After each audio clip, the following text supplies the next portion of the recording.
Alors là, j'ai juste envie de partager 4 petits tricks pour que vous soyez plus efficace et des choses que vous allez utiliser au quotidien. Donc vous allez voir, c'est des petites choses auxquelles on ne pense pas forcément. La première, et on va donner un petit exemple, c'est que on peut arrêter à tout moment la réflexion de ChatGPT. Donc si vous sentez que vous avez mal formulé votre requête, qu'il commence sa réponse et que c'est à côté de la plaque, arrêtez-le tout de suite. Vous dites stop, comme avec une personne, je t'arrête. Parce que sinon, j'en vois qui attendent hyper longtemps et au final pour recommencer leur requête. Donc c'est un petit truc, hein, c'est rien du tout, mais vous pouvez très bien arrêter en cours de route. Donc on va donner un exemple. Écris-moi un article sur le projet Stargate en 1500 mots. Et on va rajouter pour LinkedIn, tiens.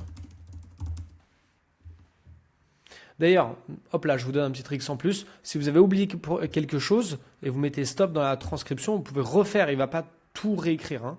Pour LinkedIn. Voilà, c'est vraiment flemmard, hein, mais c'est pour vous montrer.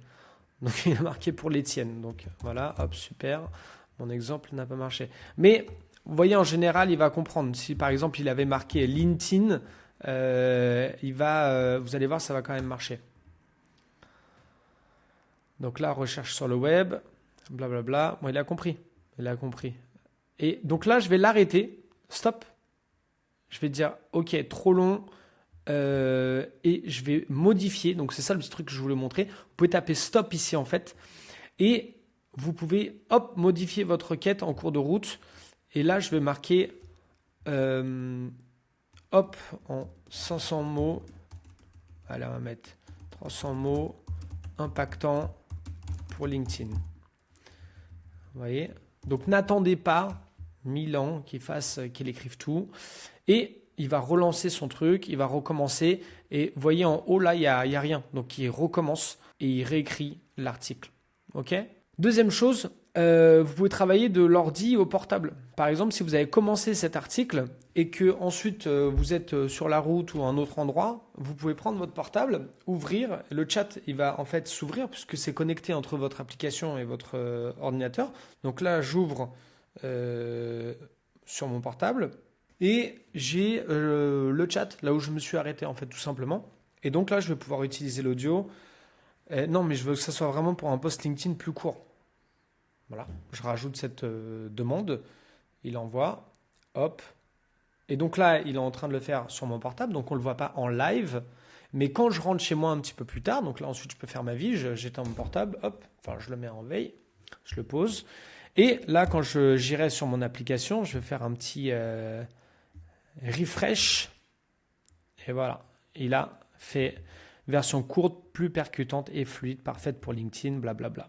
Alors, troisième chose, c'est une bonne pratique que peu de gens font, c'est qu'ils n'enlèvent pas les marqueurs de ChatGPT. Donc, il va vous donner une réponse, d'accord, assez longue, et ou pas, et vous allez voir en fait qu'il y a plein de petits trucs que seul ChatGPT fait.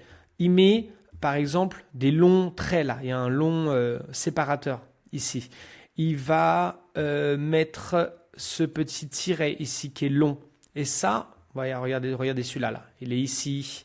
On va le retrouver à droite, à gauche. Maintenant, moi, je le vois plus facilement, évidemment, à force d'utiliser ChatGPT. Et souvent, au début... Alors là, évidemment, il ne l'a pas mis dans l'exemple.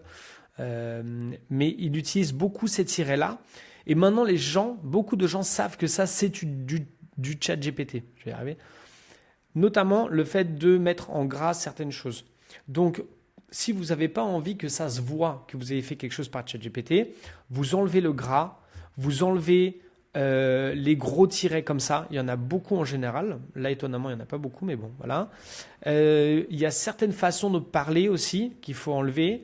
Évidemment, faites attention à bien enlever la phrase à la fin. Si vous souhaitez que je développe cet article, blablabla, et la phrase au début, d'accord, celle-ci. Voici une version percutante, blablabla.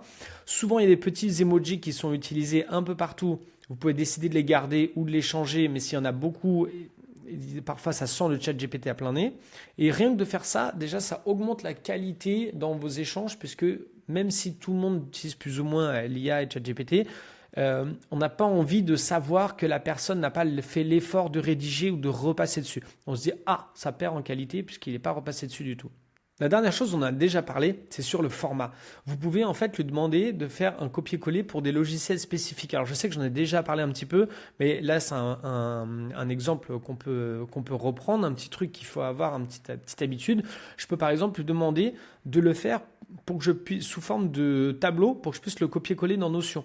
Ou sous forme de format pour que je puisse le copier-coller dans un fichier Word. Et c'est à vous de spécifier ce que vous avez comme logiciel.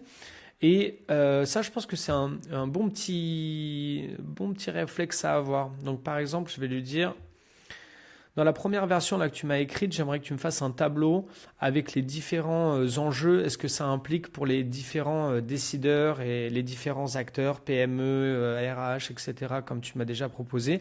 Je veux que ce tableau, je puisse le copier-coller dans Notion, s'il te plaît.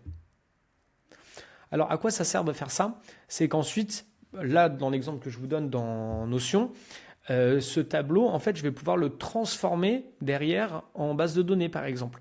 Donc, il va déjà me le faire. Bon, déjà, c'est super intéressant de le voir comme ça, en jeu stratégique, ce que ça signifie, impact pour les dirigeants, codir, etc.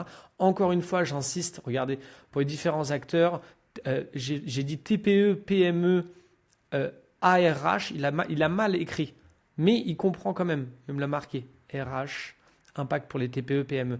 Donc vous ne prenez pas trop la tête si vous voyez qu'il a mal retranscrit ce que vous avez dit. Vous envoyez, si vous voyez qu'il commence à être à côté de la plaque, vous le stoppez, vous refaites la consigne. Et là, il me fait tout un tableau. Et en fait, moi, je vais juste faire copier ici. Et j'ai plus qu'à le copier-coller dans mon Notion. J'enlève ce qui est à la fin au début, je garde le tableau et je peux faire transformer ça en base de données et je peux me faire toute une base de connaissances à partir de ça. Voilà, donc j'espère que ces petits tricks vous ont aidé. Ces petits trucs que vous allez avoir au fur et à mesure, vous allez prendre l'habitude, avoir ces réflexes au fur et à mesure que vous utilisez l'IA de toute manière. Mais j'avais envie de les partager pour je vais vous faire gagner un peu de temps.